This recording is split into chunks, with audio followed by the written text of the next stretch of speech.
Ito ang 3 ways to exercise your right to be rich kahit walang-wala ka pa sa buhay.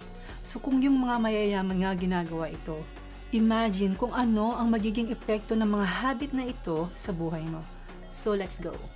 Number 1, choose growth over limitation.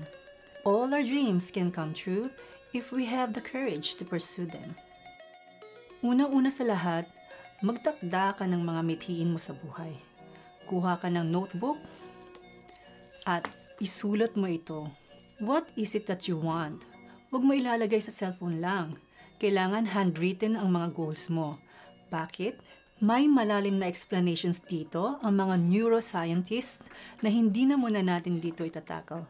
For simplicity purposes, yung pagsusulat ng mga layunin mo sa papel ay isang way para ma-exercise mo yung brain mo na makita ang mga opportunities na makakatulong para matupad mo yung mga goal na yun.